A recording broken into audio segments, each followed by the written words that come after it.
Okay, so time to do a video on the arcade mostly setup. A few things missing this year I didn't bring with the setup.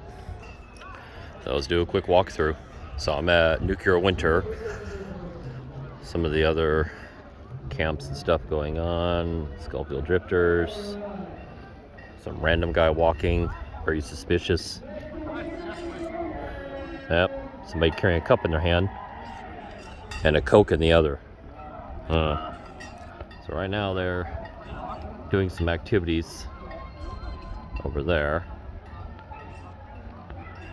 Let's go do our little bit of walkthrough. Yeah, parking lot. Ghillie's Arcade has an official parking lot. So we got Heckle Zone. Let's see. I guess I should explain some of the games in case anybody here is not familiar with them. If you're familiar with Wasteland, Heckle Zone is kind of a loosely based off the Heckle Chopper. I don't have the power arm right now to show you guys, but you got a playfield here that's on a constant rotation. These tanks light up. You got a helicopter here that you fly around, shoot the fire button, make sure you remember to refuel while you're in flight, otherwise you'll crash and burn. Then you got Junkyard, which is a bottle cap game. Take one, leave one. So drop in your bottle cap so somebody else has a chance to get it, and maybe you'll get a chance to get somebody else's. Pretty much like any standard claw machine, countdown display and all that. These are Nixie tubes. Since these are metal bottle caps, I actually use a little electric magnet to pick up the bottle caps. So that's Junkyard. And then we got the Wise Teddy Ruxpin. If you've seen any of the videos on that, you know what that's about. Of course, wearing some decorations on his stuff. Like usual, drinking on the job.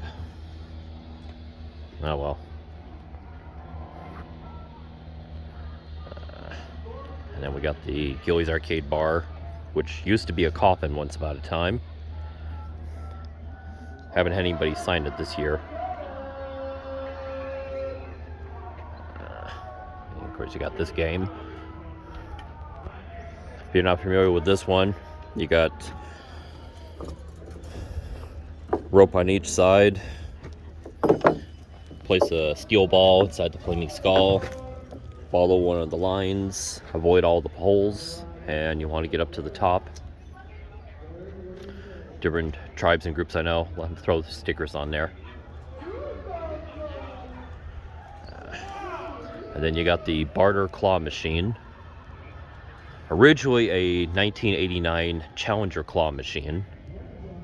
This thing was on its way to the landfill when I grabbed it. Surprisingly, all the electronics still worked. Otherwise, it wouldn't have been worth the effort.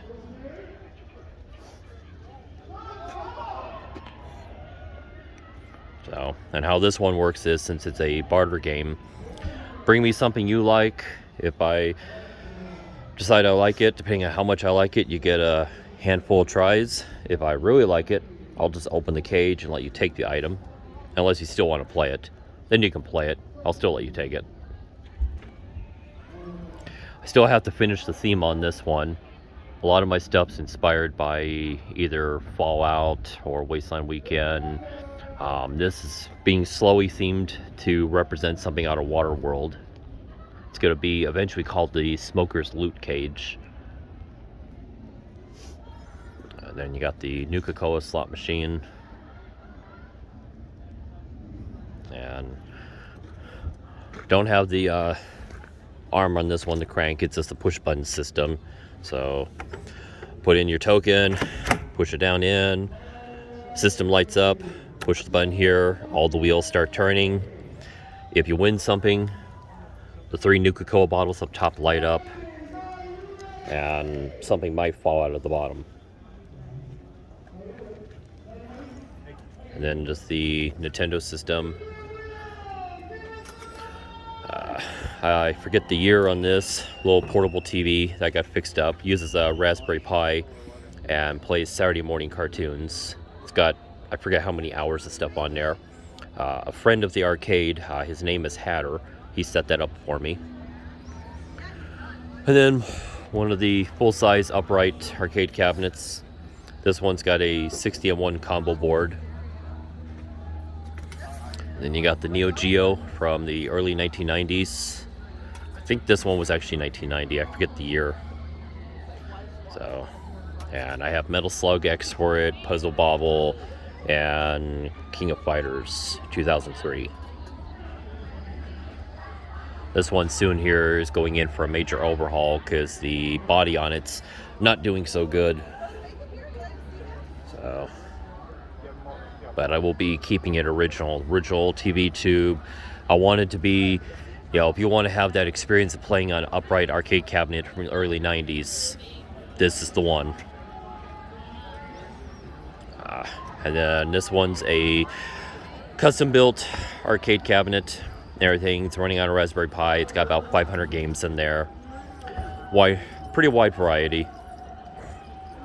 And if anybody's wondering about the wood boxes, these are actually the storage crates I keep these things in.